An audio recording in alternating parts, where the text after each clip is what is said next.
नमस्कार, आप देख रहे हैं जनतंत्र टीवी और मैं हूं आपके साथ माधुरी तिवारी। बुलेटिन की शुरुआत करेंगे बड़ी खबर के साथ, जहां आज मुख्यमंत्री पुष्कर सिंह धामी 3 जिलों के दौरे पर रहने वाले हैं। आपको बता दें, पौड़ी, पिथौरागढ़ के दौरे पर रहने वाले हैं सीएम पुष्कर सिंह धामी। ये दौरा काफी महत्वपूर्ण रहने वाला है। इसके अलावा अगर बात की जाए तो चमोली का भी दौरा करेंगे सीएम पुष्कर सिंह धामी। पिथौरागढ़ में जौल जीबी मेले का उद्घाटन करेंगे, चमोली में गौचर मेले का शुभारंभ करेंगे, श्रीनगर में भी सीएम बैकुंठ चतुर्दशी मेले का उद्घाटन करते हुए नजर आएंगे।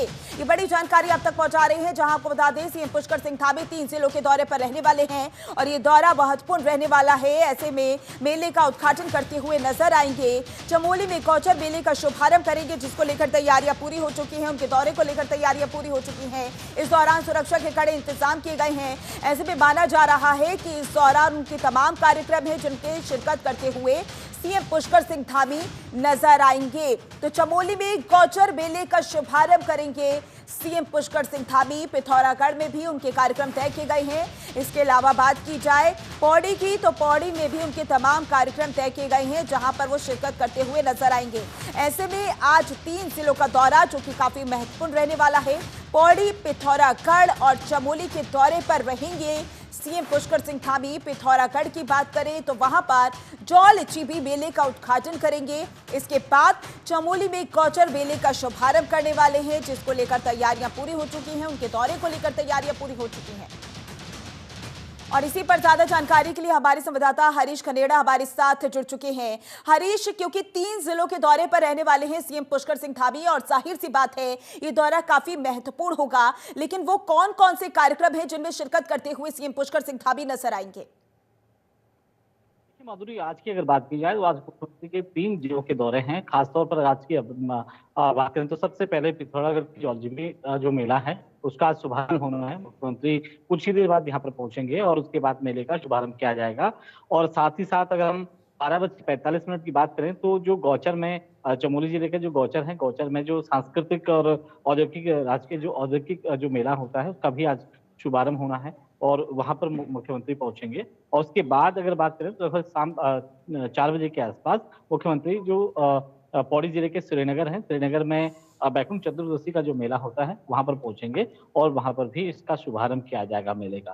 तो जाहिर सी बात है कि आज उनका 3 जिलों का दौरा है। तीनों जिलों के दौरे पर आज मुख्यमंत्री रहने वाले हैं। और क्योंकि अब उत्तराखंड में तमाम जगहों पर जो है अब मेलों का आगाज हो चुका है, तभी क्योंकि अब बसंत के समय पर जिस तरह से शीतकाल के दौरान अगर बात करें तो लगातार यहाँ पर मेलाओं का जो शुभारंभ है वो होता रहता है। और अगर हम गौचर और जौलजीबी मेले की अगर बात करें माधुरी, तो इसका थोड़ा इतिहास भी है क्योंकि इसे अंतर्राष्ट्रीय मेलों से जोड़ा जाता है। और यहाँ पर गौचर में और जौलजीबी में उस दौरान के मेले लगाए जाते थे जब भारत और जो चीन सीमा है, चीन से जो यहाँ पर औद्योगिक होता था, कारोबार होता था, लेन देन होता था, एक बड़ा मार्केट यहाँ पर लगता था।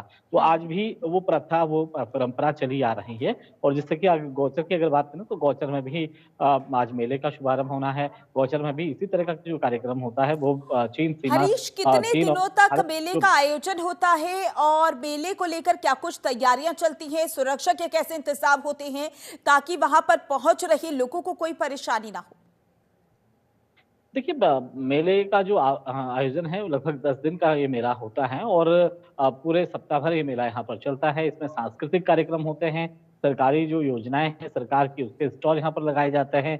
व्यापार आज भी लोग यहाँ पर, व्यापारी जो लोग हैं वो अपना व्यापार करते हैं। तमाम दूर दराज से लोग इस मेले को देखने के लिए, इस मेले का आनंद लेने के लिए यहाँ पर पहुंचते हैं। चाहे वो जौलजीबी का मेला हो, चाहे वो बैकुंठ चतुर्दशी का मेला हो, या इसके अलावा हम गौचर मेले की बात करें तो यहाँ पर पहुंच करके जो लोग हैं वो बड़े हर्षोल्लास के साथ इस मेले का आयोजन भी होता है। और सांस्कृतिक चीजों की अगर बात करें तो सांस्कृतिक कार्यक्रम भी इस मेले में होते हैं। सभी तैयारियां यहाँ पर हो चुकी हैं क्योंकि अब से कुछ ही देर बाद जौलजीबी में मुख्यमंत्री पहुंचेंगे और जो कार्यक्रम है उसकी शुरुआत यहाँ पर होगी। उसके बाद 72 में जो मेला है गौचर का, वहां पर इसका शुरुआत होना है। लगभग 1:15 के आसपास मुख्यमंत्री पहुंचेंगे। सभी तैयारियां कर ली गई हैं। जिला प्रशासन की तरफ से एक कार्यक्रम किया जाता है, मेले का आयोजन किया जाता है और इस बार भी जिलाधिकारी हो या फिर जिला प्रशासन की तरफ से कार्यक्रम का आयोजन किया जा रहा है। सभी सुरक्षा के लिहाज से भी सारी तैयारियां कर दी गई हैं और कोई किसी भी जो चूक है, किसी भी कोई कसर है, वो अब नहीं रही है, क्योंकि अब कुछ ही देर बाद मुख्यमंत्री यहाँ पर पहुंचेंगे और शुभारंभ मेले का करेंगे। जी जी हरीश, बिल्कुल। और उत्तराखंड की अगर हम बात करें तो एक पर्यटन राज्य है, वहां पर बड़ी संख्या में लोग पहुंचते हैं, घूमने के लिए पहुंचते हैं और जब इस तरीके के मेले का आयोजन होता है, जाहिर सी बात है कि उत्तराखंड की अर्थव्यवस्था को भी उतनी ही गति मिलती है। ऐसे में मेले से कितना लाभ होता है उत्तराखंड को, और जिन जिलों में जो ये मेला होता है, आयोजित किया जाता है, उन जिलों को किस तरीके से फायदा मिलता है? देखिए माधुरी, जैसे मैंने बताया कि इन मेलों का अपना इतिहास है और लगभग अगर हम पिथौरागढ़ के जौलजीबी मेले की बात करें या फिर गौचर चमोली की अगर हम बात करें, तो ये मेले तब यहाँ पर आयोजित किए जाते थे कि अंतर्राष्ट्रीय मार्केट यहाँ पर किया जाता था, व्यापार यहाँ पर किया जाता था। तो तिब्बत और चीन से जो लोग हैं वो अपना व्यापार लेकर के भारत में पहुंचते थे और भारत के लोग जो हैं, वो गौचर में पहुंच करके यहाँ से चीन के लिए अपना व्यापार करते थे। तो आज भी वो परंपरा चली आ रही। हालांकि इसमें तिब्बत और चीन से लोग नहीं पहुंचते हैं, लेकिन स्थानीय स्तर पर ये कार्यक्रम आयोजन किया जाता है और तब से लगातार ये कार्यक्रम इस तरह से किए जा रहे हैं। 1962 की अगर बात करें तो 62 के बाद जब से दरें बंद हुए हैं, तब से ये मेले लगातार चलते आ रहे हैं और आज भी ये मेले यहाँ पर आयोजित किए जाते हैं और यहाँ पर व्यापार ही नहीं बल्कि सांस्कृतिक। जी बिल्कुल हरीश, देखना होगा कि जब सीएम पुष्कर सिंह धामी वहां पर पहुंचेंगे तो इस दौरान वो किस तरीके से मेले का शुभारंभ करते हुए नजर आएंगे, सुरक्षा का किस तरीके का इंतजाम होने वाला है। ज्यादा जानकारी के लिए बहुत बहुत शुक्रिया आपका। आगे बढ़ेंगे, जहां उत्तराखंड राज्य में पहाड़ों से हो रहे पलायन को रोकने के लिए मुख्यमंत्री पुष्कर सिंह धामी की अध्यक्षता में विधानसभा परिसर भराड़ीसैंण में पलायन निवारण आयोग की अहम बैठक हुई, जिसमें पलायन के प्रमुख कार्डों पर चर्चा के साथ ही इसके लिए बुनियादी जरूरतों को पूरा करने पर मंथन किया गया। मुख्यमंत्री पुष्कर सिंह धामी ने कहा कि राज्य सरकार पलायन की समस्या को लेकर गंभीर है और इसे रोकने के लिए कई योजनाओं का कार्य कर रही है और राज्य सरकार ग्रामीण क्षेत्रों में रोजगार और आधारभूत ढांचे के विकास के लिए निरंतर कार्य कर रही है। शिक्षा और स्वास्थ्य सेवाओं को सुदृढ़ किया जा रहा है। स्थानीय स्तर पर सामुदायिक विकास कार्यक्रमों के माध्यम से भी युवाओं स्वरोजगार से जोड़ने का काम किया जा रहा है। पिछले 3 वर्षों में स्वरोजगार के क्षेत्र में विशेष फोकस किया गया है। इसको और अधिक प्रभावी बनाने की दिशा में निरंतर काम किया जा रहा है।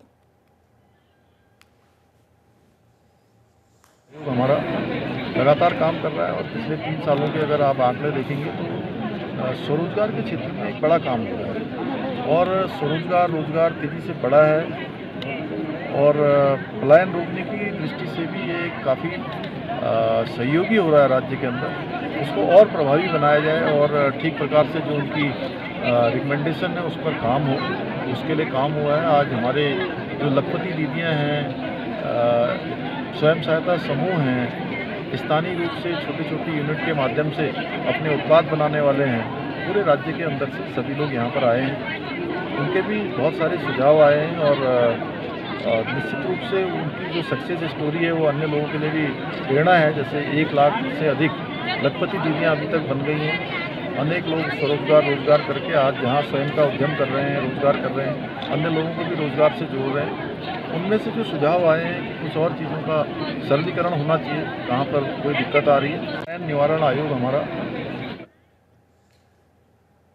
तो वहीं सीएम धामी ने भराड़ीसैंण में चल रहे विकास कार्यों का निरीक्षण किया। इस दौरान अधिकारियों को कार्य में तेजी लाने और गुणवत्तापूर्ण कार्य पर विशेष ध्यान देने के लिए निर्देश दिए। कहा, हमारी सरकार सड़क और हवाई कनेक्टिविटी के माध्यम से इस संपूर्ण क्षेत्र के विकास के लिए निरंतर कार्य कर रही है। अधिकारियों को जरूरी दिशा निर्देश देते हुए सीएम पुष्कर सिंह धामी नजर आए और इसी के साथ ये तस्वीरें आप देख सकते हैं। ये तस्वीरें तब की हैं जब भराड़ीसैंण सीएम पुष्कर सिंह धामी पहुंचे थे और किस तरीके से वहां पर निरीक्षण कर रहे थे। जितने भी विकास कार्य चल रहे हैं वहां का निरीक्षण करते हुए सीएम पुष्कर सिंह धामी नजर आए।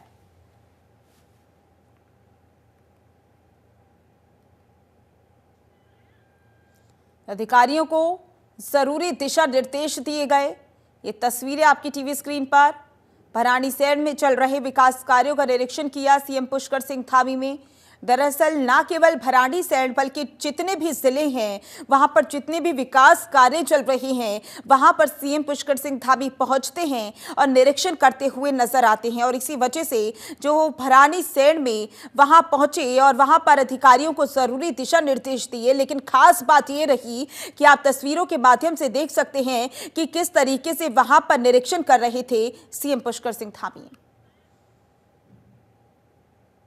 तो वहीं भराड़ीसैंण में आयोजित राज्य स्तरीय ग्रामीण उद्यमिता विकास कार्यशाला को संबोधित करते हुए मुख्यमंत्री पुष्कर सिंह धामी ने कहा कि सरकार 2025 तक 1.5 लाख महिलाओं को लखपति दीदी बनाने के लक्ष्य पर काम कर रही है। ग्रीष्मकालीन राजधानी में इस कार्यशाला का आयोजन होना अपने आप में ऐतिहासिक अवसर है। सरकार कार्यशाला में प्राप्त सुझावों पर गंभीरता से अमल करते हुए ग्रामीण उद्यमियों के सामने आने वाली सभी समस्याओं का समाधान निकालेगी। मुख्यमंत्री ने कहा कि सरकार पहले ही दिन से सरलीकरण, समाधान और निस्तारण के मंत्र पर चल रही है। इसके सकारात्मक परिणाम अब नजर आने लगे हैं। विगत 3 साल के दौरान स्वरोजगार के क्षेत्र में कई काम हुए। किसी भी काम की शुरुआत में कठिनाई तो आती ही है, लेकिन अब महिलाएं और युवा स्वरोजगार के क्षेत्र में उल्लेखनीय काम करने लगे हैं। सरकार की विभिन्न योजनाओं के चलते अब तक प्रदेश में 1 लाख से अधिक महिलाएं लखपति बन चुकी हैं।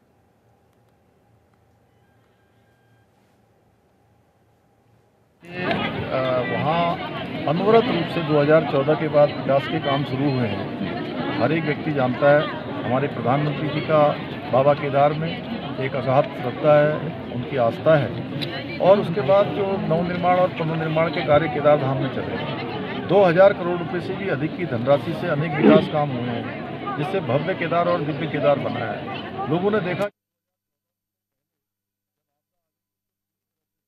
जुबिस्ट और हमें राष्ट्रीय आजीविका मिशन गैरसन से और ये समूह के द्वारा यहाँ पर स्टॉल लगाया गया है, जिसमें तमाम सारे हमारे स्थानीय उत्पाद हैं।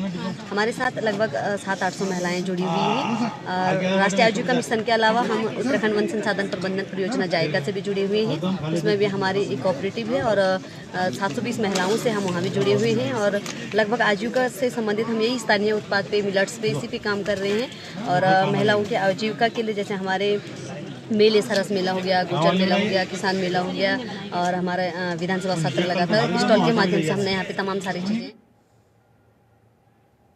तो वहीं विगत 2 वर्षों से पौड़ी जिले के विधानसभा यमकेश्वर क्षेत्र आमसोड़ गांव में भयावह आपदा आई थी। गांव के ऊपरी हिस्से में भारी भू कटाव हुआ था, जिसकी वजह से ग्रामीणों को गांव छोड़ना पड़ा था। जो आर्थिक रूप से मजबूत थे वो कोटद्वार आदि शहरों में पलायन कर गए, तो कुछ परिवारों को सड़क के नीचे या आसपास में दूसरों के घरों में शरण लेनी पड़ी थी। उनमें कई परिवार आज भी अन्य लोगों के घरों में ही हैं। कई मकान खतरे की जद में आ गए थे। तो वहीं ग्रामीणों ने विधायकों पर आरोप लगाया कि कहा हम दहशत में जी रहे हैं और हमारी विधायक का हमसे मिलने तक का समय नहीं।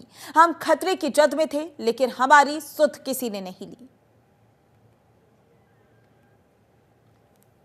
ये हमारा दुर्भाग्य है कि सरकार ने आज दिन तक हमारी ये मुख्य 3 हमारी मांगे हैं, ज़्यादा नहीं है, जो कि बहुत जायज़ हैं।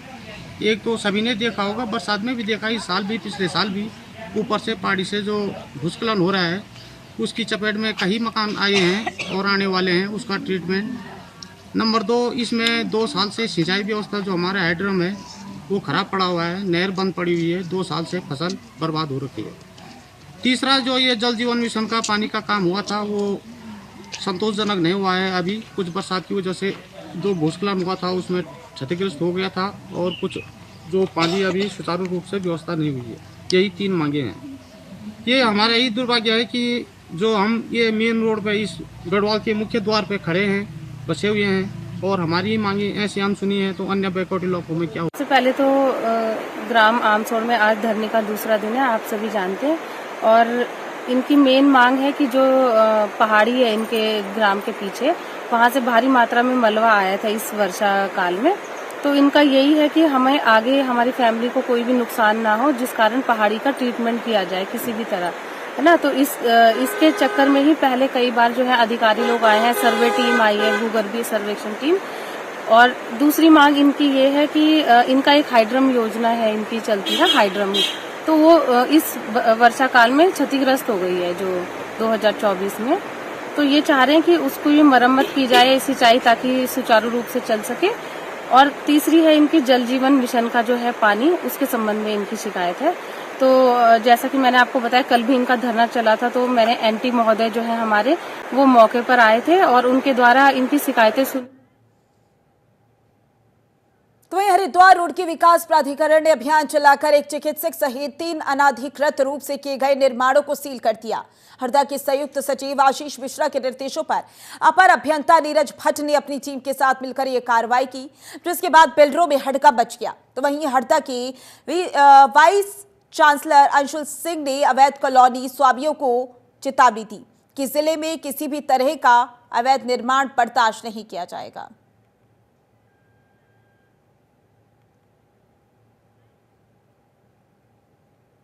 एक दलित महिला की पुश्तैनी जमीन पर ग्राम प्रधान ने कब्जा कर लिया, जिसकी शिकायत महिला ने मंगलौर पुलिस से की। अब उस पर अभी तक इंसाफ नहीं मिल पाया है।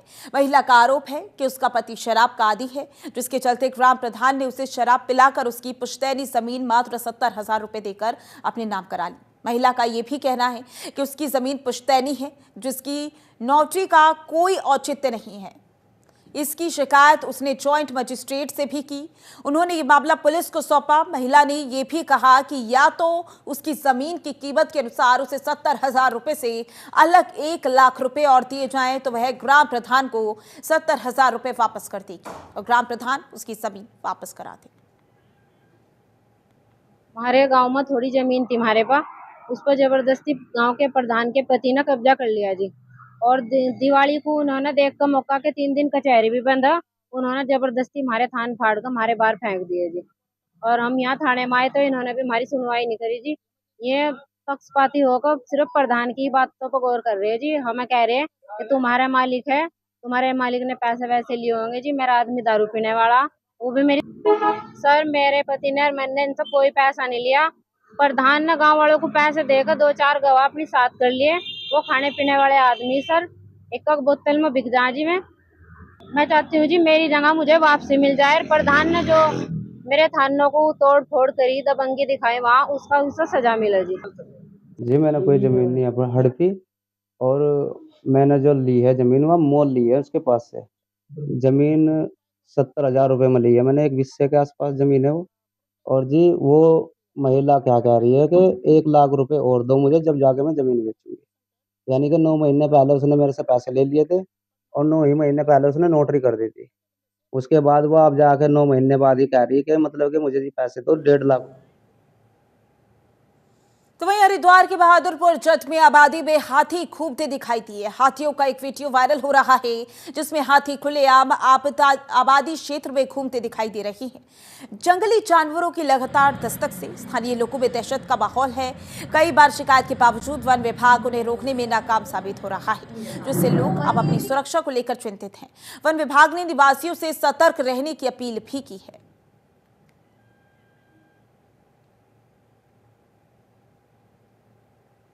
अल्मोड़ा बस हादसे का एक बड़ा कारण ओवरलोडिंग बताया जा गया है, जिसके बाद पुलिस और परिवहन विभाग ने सख्ती भी की।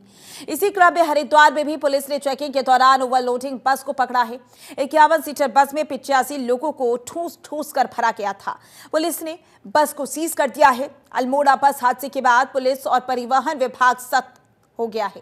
प्रदेश के तमाम जिलों में चेकिंग अभियान चलाया जा रहा है। इस दौरान ओवरलोडिंग के साथ ट्रैफिक नियमों का उल्लंघन करने वाले ड्राइवरों पर कार्रवाई की जा रही है। इसी के तहत हरिद्वार पुलिस ने एक प्राइवेट बस को चेकिंग के लिए रोका। चेकिंग के दौरान 85 सवारी मौजूद थी। हैरानी की बात यह रही कि जिस बस में 85 सवारी भरी हुई थी, वो बस 51 सीटर थी। पुलिस ने मौके पर ही बस को सीज करते हुए चालक परिचालक को कड़ी फटकार लगाई। साथ ही यात्रियों को भी जागरूक करते हुए भविष्य में ऐसा न करने की हिदायत दी है। धीरे धीरे सर्द होते मौसम में आज सुबह पहली बार कोहरा पड़ा, जिससे सड़कों पर वाहनों की गति धीमी हो गई। हरिद्वार में इस मौसम का पहला कोहरा लोगों को सर्दियों के आगमन का एहसास दिला रहा है। यातायात पुलिस ने भी वाहन चालकों से अपील की कि वे सावधानी बरतें और वाहनों की रफ्तार नियंत्रित रखें। यातायात पुलिस ने कहा कि कोहरे के कारण दुर्घटनाओं की संभावना बढ़ जाती है, इसलिए वाहन चालक विशेष सतर्कता बरतें।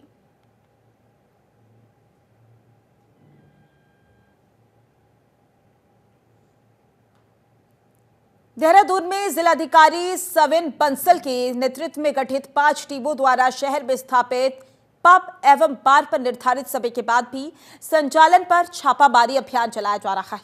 उप जिलाधिकारी सदर ने किशन नगर में 11:22 तक खुला एक बार को बंद किया, तो वहीं अपर जिलाधिकारी एवं जिलाधिकारी को भी एक बार निर्धारित समय के बाद भी खुला पाया गया, जिन पर कार्रवाई की गई।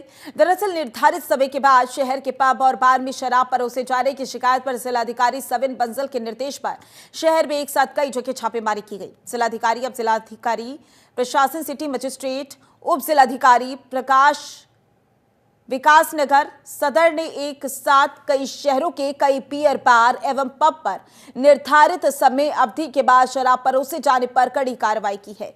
छापेमारी की कार्रवाई देर रात भी जारी रही।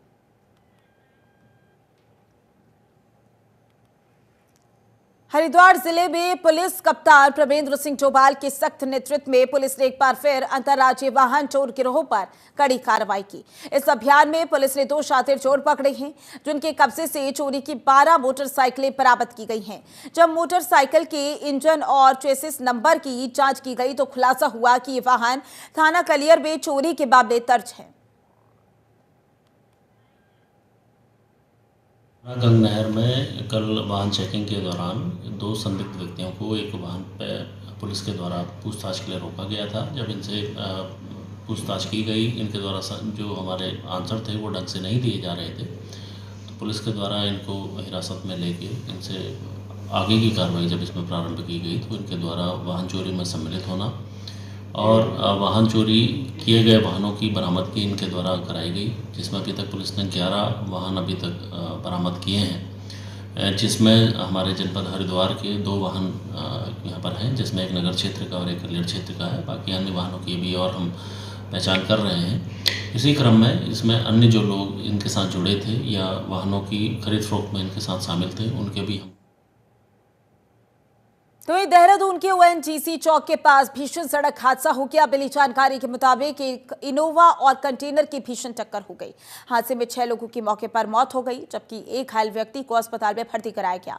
तो वहीं वहां दुर्घटना की सूचना मिलते ही पुलिस मौके पर पहुंची। तो वहीं वरिष्ठ पुलिस अधीक्षक अजय सिंह ने घटनास्थल का निरीक्षण कर उपस्थित अधिकारियों से घटना के संबंध में जानकारी प्राप्त की है।